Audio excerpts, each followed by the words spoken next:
नमो अर्हन्ताणं नमो सिद्धाणं नमो आयर्याणं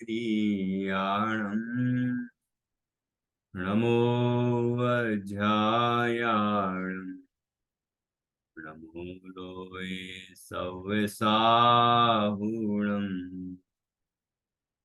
मङ्गलं भगवान् वीरो मङ्गलं गौतमो गणी मङ्गलं कुन्दकुन्दाद्यो जैनधर्मोऽस्तु मङ्गलम् सर्वमङ्गलमाङ्गल्यं सर्वकल्याणकारकं प्रधानं सर्वधर्माणां जैनं जयतु शासनं जैनं जयतु शासनम् मंगलमय मंगलकरण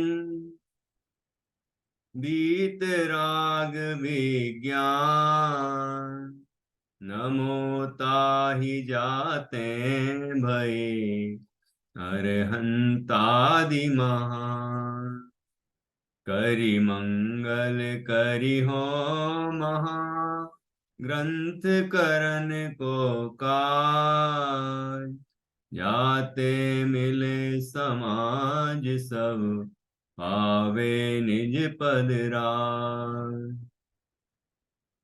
मिथ्या भाव अभाव ते जो प्रगटे निज भाव सो जयवंत रहो सदा यही मोक्ष उपाय सो जयवंत रहो सदा यही मोक्ष उपाय।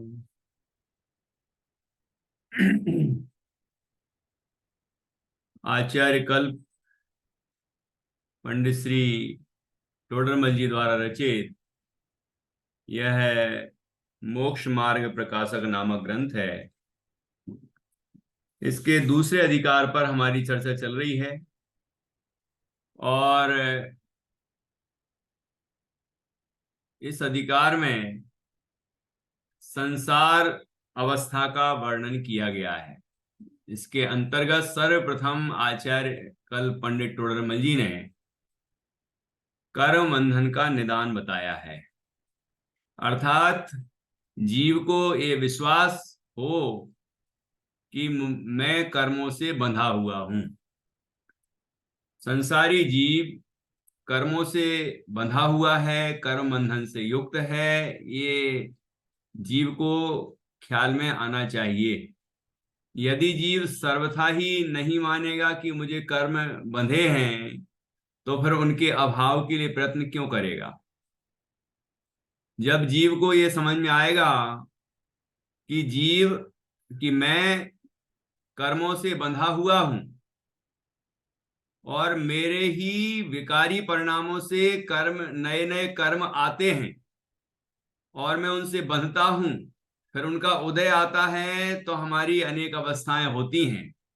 जब ये समझ में आएगा तो जीव ऐसे कर्म बंधन से मुक्त होने का प्रयत्न करेगा कि क्योंकि मुझे दुखी नहीं होना है और कर्म बंधन से मैं दुखी हूं, तो यह जीव कर्म बंधन से मुक्त होने का उपाय भी करेगा।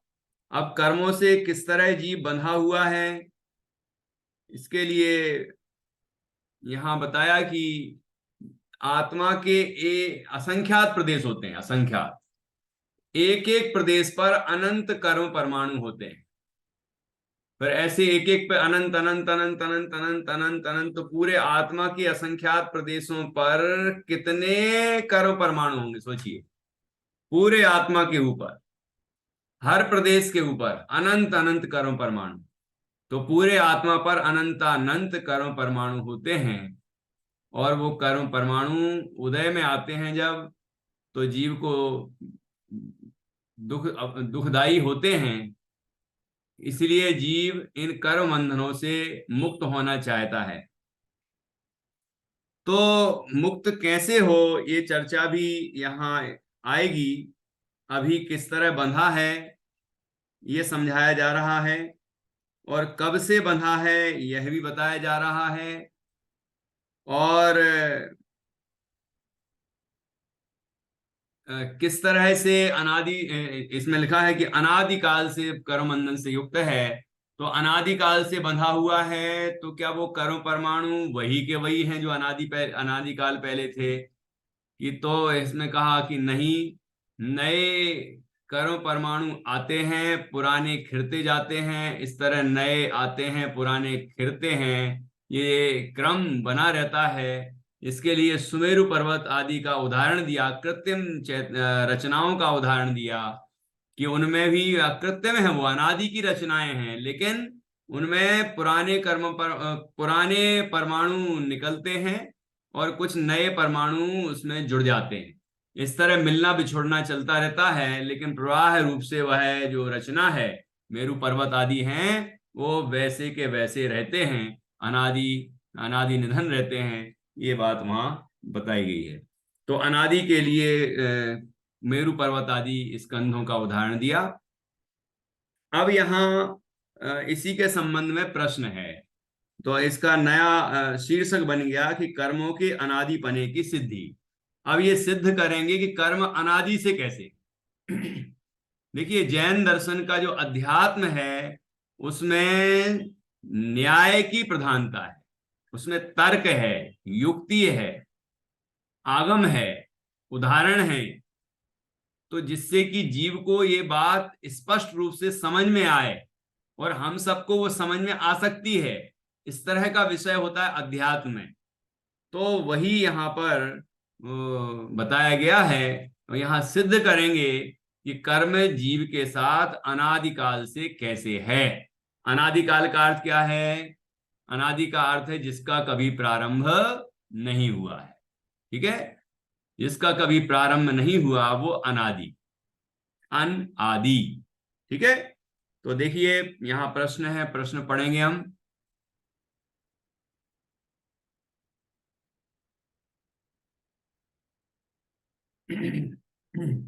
ये अपन ने कर लिया था, कर्म बंधन का निदान। अब यहां से अपन को पढ़ना है कर्मों के अनादिपने की सिद्धि। ठीक है, चलिए। तो आप में से कौन पढ़ेगा पहले? एक बार पढ़ के सुनाइए, रीडिंग करिए।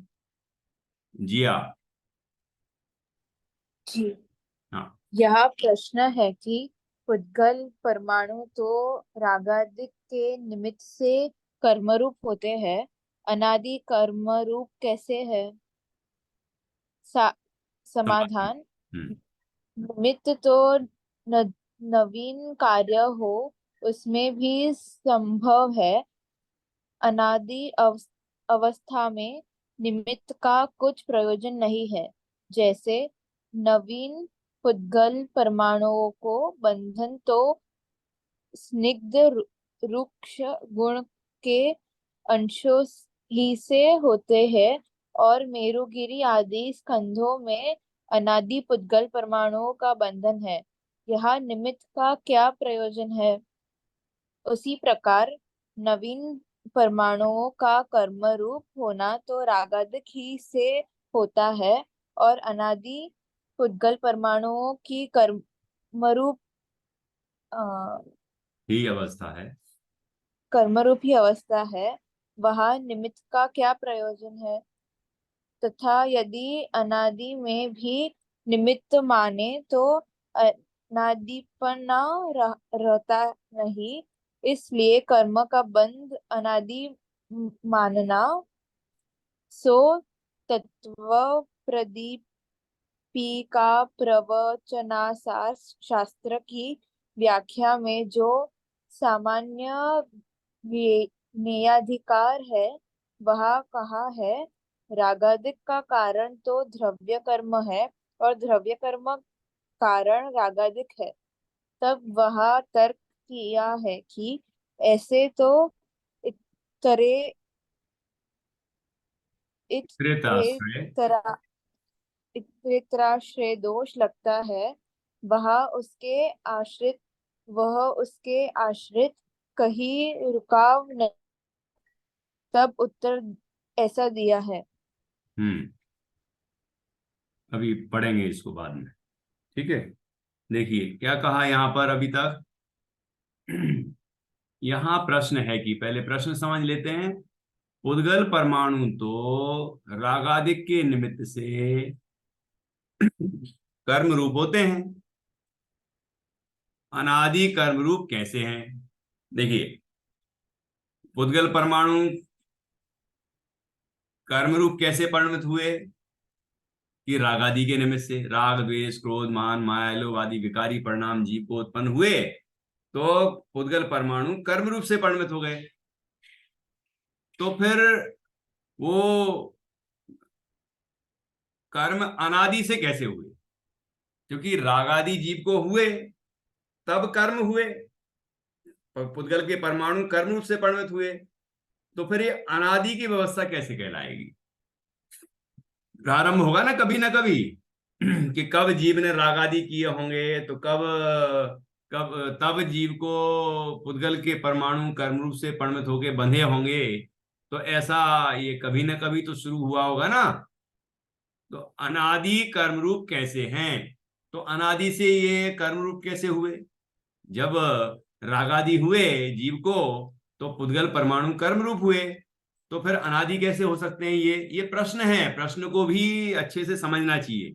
शंका तो पैदा हो अपने अंदर भी कि हाँ ऐसा है क्या, देखो मुझे भी ऐसा लग रहा है कि ये बात तो सही है। ये जब रागादि के निमित्त से पुद्गल के परमाणु कर्म रूप होंगे, तो फिर कैसे ये अनादि हो सकते हैं? क्योंकि जब जीव विकार करेगा तब कर्म बंधेंगे, तब पुद्गल परमाणु कर्म रूप से परिणत होंगे। तो जीव ने विकार जब भी किया होगा तब तब कर्म बंधे होंगे। तो फिर ये अनादि कैसे हुए? अनादि कर्म रूप कैसे? कर्म रूप पुद्गल के परमाणु तो थे, लेकिन वो कर्म रूप परिणत हुए तो हुए ना। यहां तो कह रहा अनादि है, मतलब इसका कभी प्रारंभ ही नहीं हुआ। ख्याल में आया कि नहीं आया? तो इसका उत्तर दिया है कि समाधान, निमित्त तो नवीन कार्य हो उसमें ही संभव है। निमित्त कब संभव होता है? निमित्त हम कब कहते हैं? निमित्त का अर्थ क्या है पहले ये समझ लें। निमित्त का अर्थ ये होता है जब कार्य जब पदार्थ स्वयं जब पदार्थ स्वयं कार्य रूप से परिणमित हो, तब कार्य की उत्पत्ति में अनुकूल होने का आरोप जिस पर आ सके उसे निमित्त कहते हैं। अर्थात जैसे सूरजमुखी फूल खिला, उसी समय सूर्य की किरणें वहां सामने हैं सुबह सुबह। तो सुबह जब सूर्य उदय हुआ तो उसके साथ साथ वो सूर्यमुखी फूल भी खिला। जैसे जैसे सूर्य आसमान में आगे आगे बढ़ता है, वैसे वैसे सूर्यमुखी फूल भी उसकी तरफ मुंह करता रहता है, और शाम को सूर्य अस्त होते ही वो भी बंद हो जाता है। देखा होगा, है ना? तो फूल के खिलने में और फूल की गति करने में कौन निमित्त हुआ? ये सूर्य। ठीक है, इसको कहते हैं निमित्त। अब निमित्त क्यों कहा? अभी मैंने परिभाषा बोली थी, जो स्वयं कार्य रूप तो परिणमित ना हो, परंतु कार्य की उत्पत्ति में अनुकूल होने का आरोप जिस पर आ सके उसे निमित्त कहते हैं। ठीक है ना? तो वो जो सूर्यमुखी फूल है, उसको क्या सूर्य की किरणों ने खिलाया है? क्या उस सूर्यमुखी उस सूर्य ने उस अपनी किरणों से सूर्यमुखी फूल को ऐसे घुमाया है, और आखिरी में सूर्यमुखी फूल को उन सूरज ने ही क्या बंद कराया है? बताइए। जी हाँ, क्या ख्याल में आता है आपको? सूरज ने क्या उस फूल को इस तरह से अनेक अनेक अवस्था रूप परिणत कराया है? हम्म। हाँ हाँ। सर। आज का हाँ। कराया है। अच्छा, मतलब हाँ। सूर्य सूर्य सूर्य ने अपनी किरणों के द्वारा फूल को खिलाया। बराबर।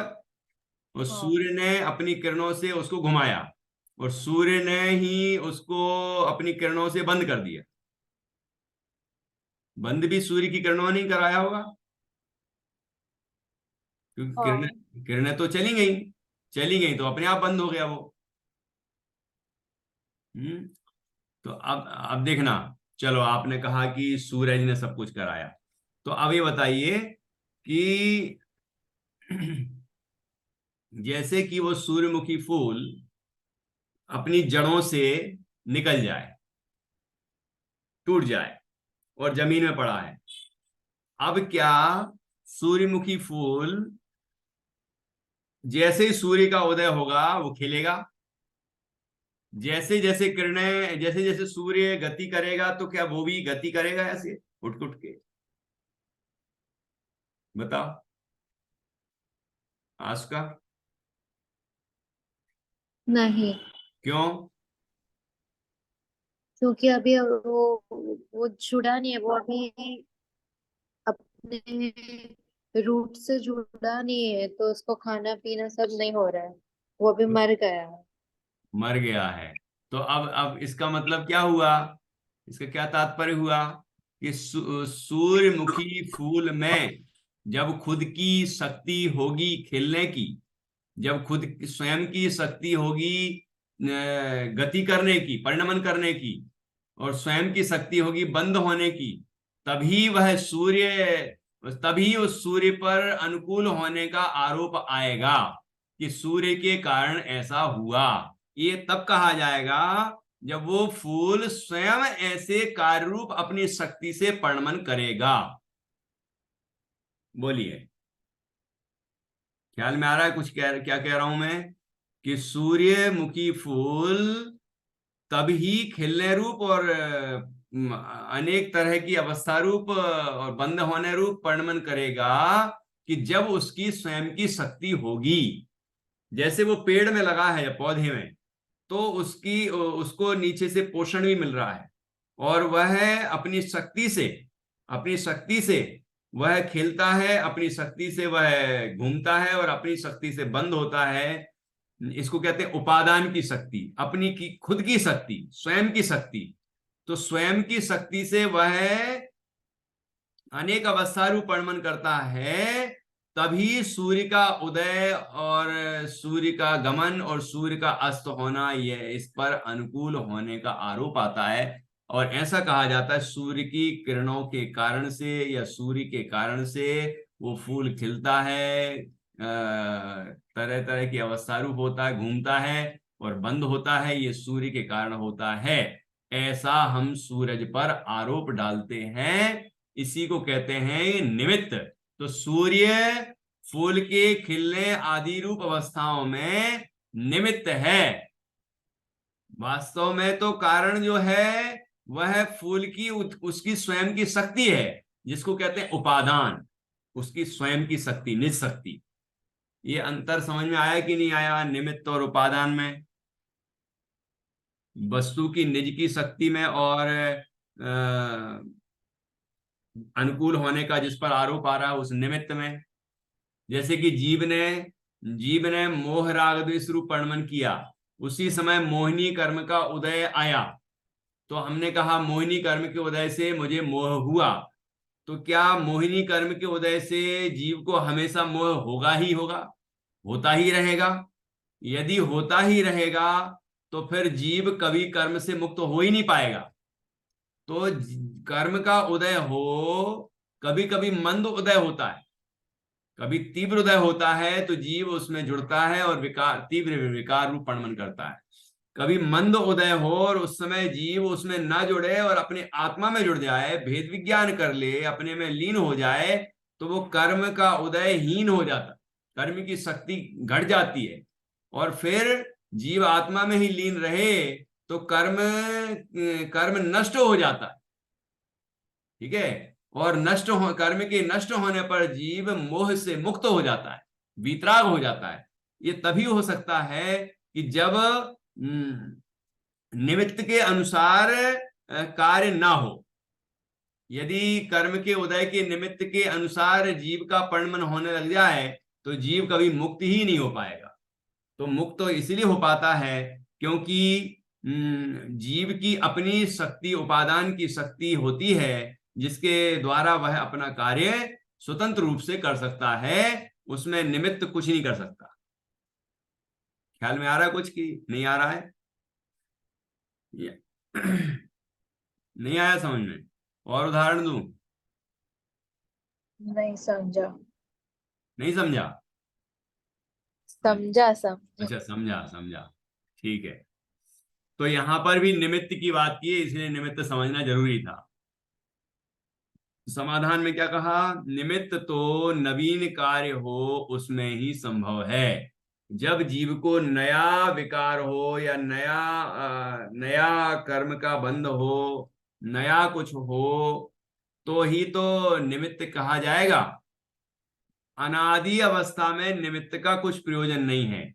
जो अवस्था, जो पर्याय, जो दशा, जो हालत अनादि की है, जिसका कभी प्रारंभ ही नहीं हुआ है, तो उसमें निमित्त का क्या प्रयोजन है? निमित्त का कोई प्रयोजन नहीं है।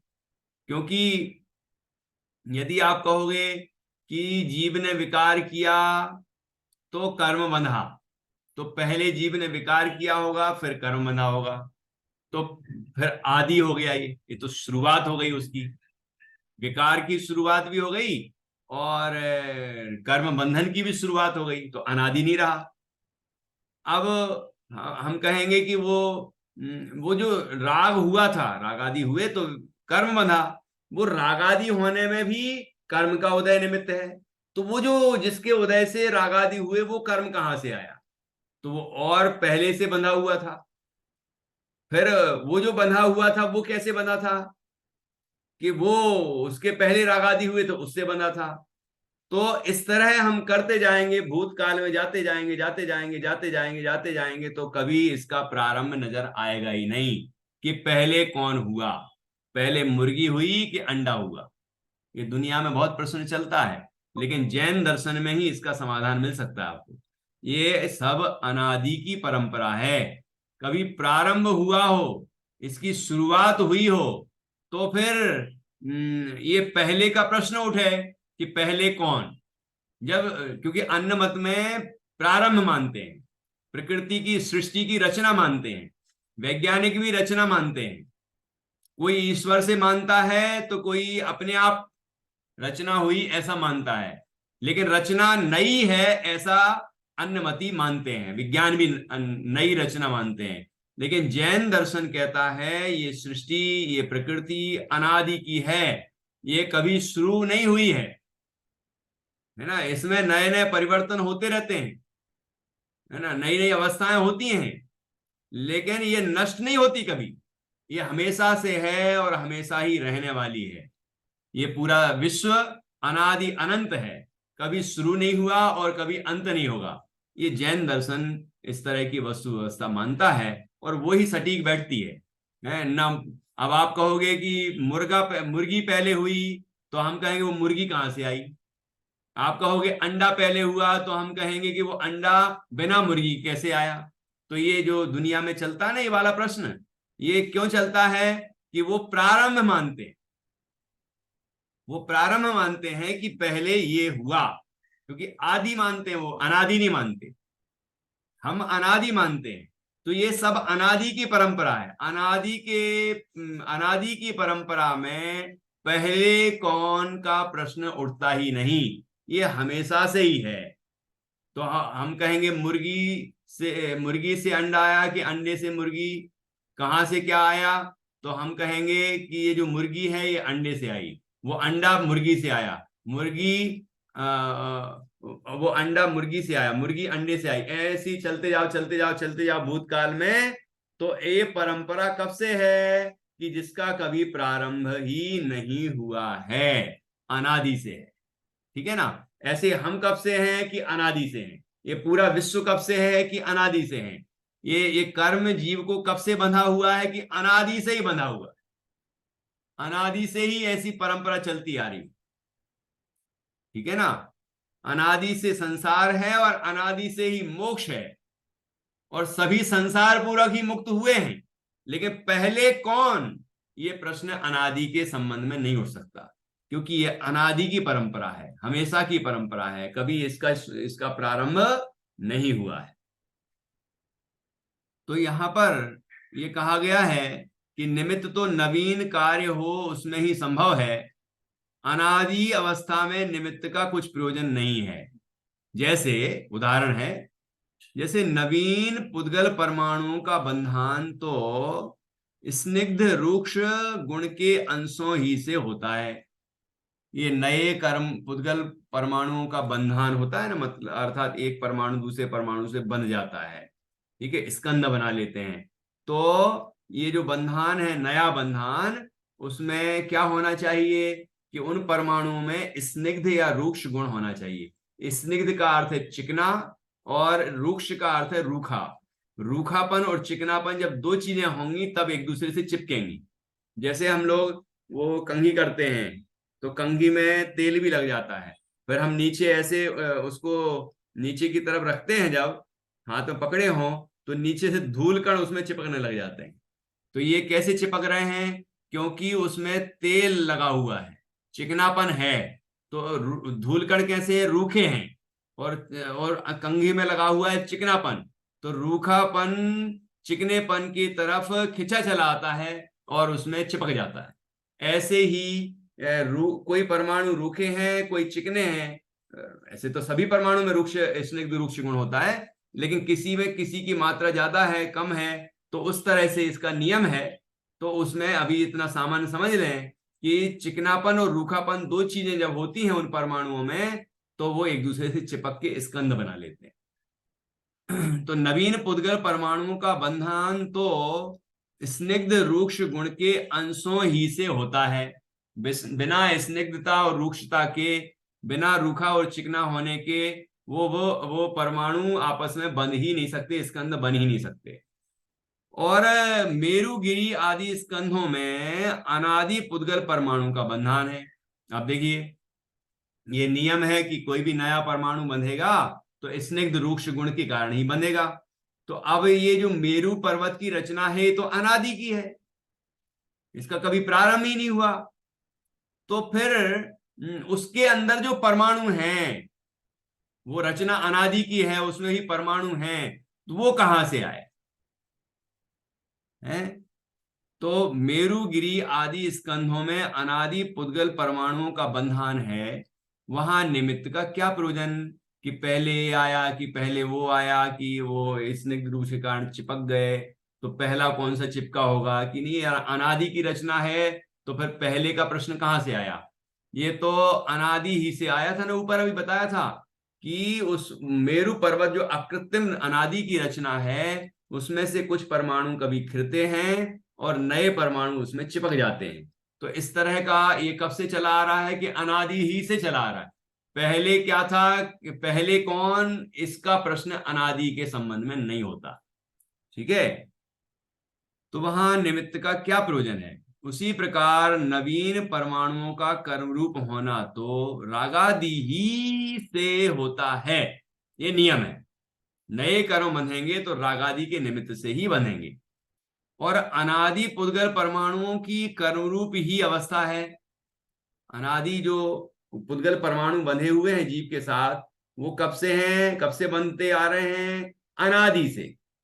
अनादि से उनकी कर्मरूप ही अवस्था है।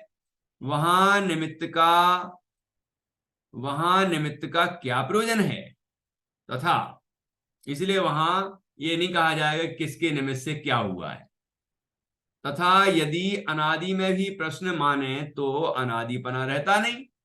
अनादि में यदि हमने प्रश्न किया कि पहले कौन, पहले जीव को राग आदि हुआ या कर्म परमाणु पुद्गल परमाणु कर्म रूप से परिणमित हुए, पहले क्या हुआ, यदि ये प्रश्न उत्पन्न होगा तो अनादि की व्यवस्था ही नहीं रही। जबकि हम जैन दर्शन तो ये मानता है ये व्यवस्था अनादि से है, जिसका कभी प्रारंभ ही नहीं हुआ है, हमेशा से ही चली आ रही परंपरा है, ठीक है। तो पहले कौन का यहां प्रश्न उत्पन्न नहीं हो सकता। किसके निमित्त से क्या हुआ, पहले क्या हुआ, ये नहीं कहा जा सकता। ये तो सब अनादि से व्यवस्था है। महानिमित्त का क्या प्रयोजन है? तथा यदि अनादि में भी निमित्त माने तो अनादिपना रहता नहीं। इसलिए कर्म का बंध अनादि मानना। कर्म कब से बंधा हुआ है जीव के साथ? जिया, कब से बंधा है आपके साथ कर्म? अनादि से। और आज का आपके साथ कब से बंधे हुए हैं ये कर्म? ये अनादि से। मेरे साथ भी कब से बंधे हैं? कि अनादि से। ठीक है, इसका कभी प्रारंभ ही नहीं हुआ है। तो अंत होगा कि नहीं होगा? होगा। होगा। बहुत सुंदर। ठीक है, तो अब देखिए आगे। सो तत्व प्रदीपिका प्रवचन सार शास्त्र की व्याख्या में, एक प्रवचन सार नाम का ग्रंथ है जो आचार्य कुंद कुंद द्वारा रचित है। उसका नाम है प्रवचन सार। ये प्रवचना लिखा है ना, तो प्रवचन सार, आखिरी मात्रा नहीं है ये। उसकी टीका का नाम है तत्व प्रदीपिका। उसकी टीका अर्थात जो कुंद कुंद आचार्य की मूल गाथाएं हैं प्राकृत में, उसके ऊपर जो व्याख्या की गई है, टीका, वो आचार्य अमृतचंद स्वामी ने की। ठीक है, तो उस टीका के अंदर क्या लिखा हुआ है वो यहां बताया गया है। सो तत्व प्रदीपिका प्रवचन सार शास्त्र की व्याख्या में जो सामान्य ज्ञेयाधिकार है, उसमें बहुत छोटे छोटे अधिकार हैं। जैसे अध्याय, इसमें अभी अधिकार है ना, पहला अधिकार, दूसरा अधिकार, इसमें ये विषय, इसमें ये विषय। ऐसे ही वहां भी पूरे शास्त्र में तीन मुख्य अधिकार हैं, और हर एक के चार चार और अधिकार हैं। अवान्तर अधिकार कहते हैं उनको, उपअधिकार। तो उनमें एक सामान्य ज्ञेय अधिकार है। वहां कहा है, क्या कहा है? रागादि का कारण तो द्रव्य कर्म है। जो हमारे अंदर रागादि विकारी परिणाम होते हैं ना, मोह राग द्वेष होते हैं, क्रोध मान माया लोभ आदि होते हैं, तो उनका कारण क्या? कि वो द्रव्य कर्म के उदय से होते हैं। अब आप पूछेंगे वो द्रव्य कर्म जो है पहले से बंधा हुआ, वो कैसे बंधा था? तो आगे प्रश्न है, आगे देखिए। रागादि का कारण तो द्रव्य कर्म है, और द्रव्य कर्म का कारण रागादिक है। रागादिक है कि जो द्रव्य कर्म है पहले से, जो अभी जिसके उदय से रागादि हुए हैं अभी, वो द्रव्य कर्म रागादि से हुआ, और वो रागादि द्रव्य कर्म से हुए। द्रव्य कर्म रागादि से हुआ। ऐसी ऐसी चलते जाओ चलते जाओ चलते जाओ, पुरानी परंपरा ढूंढते जाओ कि पहले कौन। तो यहाँ पहले कौन का प्रश्न नहीं आ सकता, क्योंकि ये परंपरा अनादि से है। तो यही यहाँ पर बताया गया है कि रागादि का कारण तो द्रव्य कर्म है, और द्रव्य कर्म का कारण रागादिक है। तब वहां तर्क किया है कि, वहां तर्क क्या क्या दिया है व्याख्या के अंदर? तो ऐसे तो इतरेतराश्रय दोष लगता है। क्या कहलाता है? इतर, इतर आश्रय दोष। इतर का अर्थ है दूसरा। इतर का क्या अर्थ है? दूसरा। दूसरा, फिर से इतर लिखा है तो दूसरा। तो एक दूसरे के आश्रय से हुए हैं। तो पहले द्रव्य कर्म से भाव कर्म हुआ कि भाव कर्म से द्रव्य कर्म हुआ? तो ये प्रश्न उत्पन्न होगा। तो एक दूसरे के कारण से, एक दूसरे के आश्रय से हुए हैं। तो पहले पहले द्रव्य कर्म के उदय से भाव कर्म हुए कि भाव कर्म के निमित्त से द्रव्य कर्म बंधा? पहले क्या हुआ था? ये प्रश्न उत्पन्न होता है। तो उसको कहते हैं इतरित, इतर इतर आश्रय दोष। एक दूसरे के कारण से हुआ। तो अब पहले किसके कारण से कौन हुआ, ये जब जवाब नहीं आएगा तो कहेंगे ये कथन तो दोषपूर्ण है, इसमें तो त्रुटि है, गलती है, ये कथन सही नहीं है ना। तो अब यहाँ उसका इतरेतर आश्रय दोष का समाधान कैसे होगा? ये दोष नहीं है इस कथन में, ये कैसे बात सिद्ध होगी? देखो आचार्य ने बताया। प्रश्न है ये सर एक कैसे। मिनट। हाँ। हाँ। सर आपने पहले ऊपर ये बोला कि पुद्गल परमाणु का बंध जब स्नेक का वृक्ष गुण मिलते तब होता है। हाँ। बट स्नेक या वृक्ष होने के लिए वस्तु को मतलब उसको मतलब उसका कुछ बॉडी होना चाहिए, तब जाके उसका ये कैरेक्टरिस्टिक बन सकता है कि वो स्नेक थे कि वृक्ष कर। बट हम्म। ऐसा कुछ बॉडी फॉर्म में तो है नहीं, तो फिर ये कैसे हो सकता है? देखो, पुद्गल के परमाणु जो हैं वो उनकी ही वो बॉडी है। अर्थात एक एक प्रदेश जितना उसका ये रूप है ना। तो वो जो एक प्रदेशी परमाणु है, पुद्गल का परमाणु, वो दूसरा जो एक और प्रदेश, एक और स्वतंत्र परमाणु है, उससे जाके चिपक जाता है। ठीक है ना। तो वो दो परमाणु का एक स्कंद बन जाता है। तो वो अपने आप में वो परमाणु जो है वो उसकी अपना शरीर है, उसका वो उसकी बॉडी है, समझ लीजिए, है ना। वो परमाणु एक दूसरे से चिपक जाते हैं। अब यहाँ यहाँ है जीव, और यहाँ ये कर्म है। कर्म पुद्गल है, जीव चेतन है। कर्म पुद्गल है तो रूपी है, मूर्तिक है, और आत्मा अमूर्तिक है, अरूपी है। अब इनमें कैसे आपस में बंधन होता है, ये अगले नीचे आने वाला है टॉपिक, है ना। इसमें टॉपिक आएगा। पहले तो यहाँ ये कह रहे हैं कि द्रव्य कर्म से भाव कर्म, रागादि से द्रव्य कर्म और द्रव्य कर्म से रागादिक हुए, तो फिर यदि एक दूसरे से ये हुए हैं, एक के होने में दूसरे का कारण है, तो यहां तो वो इतर इतराश्रय दोष हो गया। ठीक है। तो वह उसके आश्रित कहीं रुकाव नहीं, कि पहले मुर्गी के अंडा, मुर्गी के अंडा, अंडा की मुर्गी, ये आप चलते जाओ कि ये अंडा है तो मुर्गी से आया मुर्गी, अंडे से आई अंडा, मुर्गी से आया, ऐसे करते जाओ करते जाओ करते जाओ करते जाओ करते जाओ, कहीं ये ठहराव होगा ही नहीं। तो ये कथन दोषपूर्ण हो गया, अर्थात ये दोष है ना। इस कथन में दोष है। अब ये दोष कैसे दूर हो, वो देखिए। तब उत्तर ऐसा दिया है, अब ये समाधान है, अभी तो प्रश्न उत्पन्न हुआ था, अब ये समाधान क्या है इसका, कि नैवम अनादि प्रसिद्ध द्रव्य कर्म संबंधस्य तत्र हेतुत्वेनोपादानात्। अर्थ, इस प्रकार इतरेतर आश्रय दोष नहीं है। ये जो ऊपर दोष बताया है कि कभी ठहराव नहीं, उसके आश्रय से वो, उसके आश्रय से वो, उसके कारण से वो, उसके कारण से वो, ये इसमें इस तरह का दोष नहीं है। कैसे नहीं है?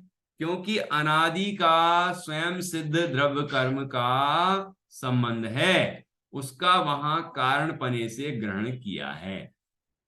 कि द्रव्य कर्म से भाव कर्म, भाव कर्म से द्रव्य कर्म, ये हमें लग रहा है कि द्रव्य कर्म पहले फिर भाव कर्म बाद में, लेकिन वो जो द्रव्य कर्म होगा वो बिना रागादि के थोड़ी होगा। तो वो उसके पहले रागादि, फिर उसके पहले द्रव्य कर्म, फिर उसके पहले रागादि, फिर उसके पहले द्रव्य कर्म। ये तो कहीं ठहराव ही नहीं है कि पहले कौन हुआ, है ना। तो इसमें यहां समाधान ये किया है कि द्रव्य कर्म जो है वो अनादि सिद्ध है, अनादि है, जिसका कभी प्रारंभ नहीं हुआ। ठीक है। उसका उदय आता है तो जीव को रागादि भाव होते हैं, फिर रागादि भाव होने पर नया कर्म बनता है। ये परंपरा हमेशा से चली आ रही है। तो वो जो द्रव्य कर्म बंधा है वो किससे आया, ये प्रश्न नहीं कर सकते। क्यों? क्योंकि वो तो अनादि से है, वो ये परंपरा ही अनादि से है। इसीलिए इसमें इतरेतराश्रय दोष नहीं आता, क्योंकि परंपरा अनादि है। पहले कौन का प्रश्न आता है तब ये इतरेतराश्रय दोष आता है, कि मुर्गी से अंडा, की अंडा से मुर्गी। लेकिन जब अनादि की व्यवस्था है, इसका कभी प्रारंभ ही नहीं हुआ है कि पहले कौन की पहले कौन, तो फिर इसमें कोई समस्या पैदा ही नहीं होती, कि हमेशा से ही ये परंपरा है, हमेशा से मुर्गी और मुर्गी से अंडा आता जा रहा है, और कभी इसका कभी प्रारंभ नहीं हुआ कि पहली मुर्गी कौन, पहली का प्रश्न ही नहीं है, क्योंकि वो तो अनादि से ही है, अनादि से ही परंपरा है। ये ख्याल में आया कि नहीं? तो यहां कहा कि क्योंकि अनादि का स्वयं सिद्ध द्रव्य कर्म का संबंध है, उसका वहां कारण पने से ग्रहण किया है, कि वो द्रव्य कर्म जो स्वयं सिद्ध है, अनादि का है, वो उसके कारण से ये भाव कर्म अर्थात रागादि विकारी परिणाम होते हैं। ऐसा आगम में कहा है, तथा युक्ति से भी ऐसा ही संभव है कि कर्म के निमित्त बिना पहले जीव को रागादिक कहे जाएं, तो रागादिक जीव का एक स्वभाव हो जाए। क्यों?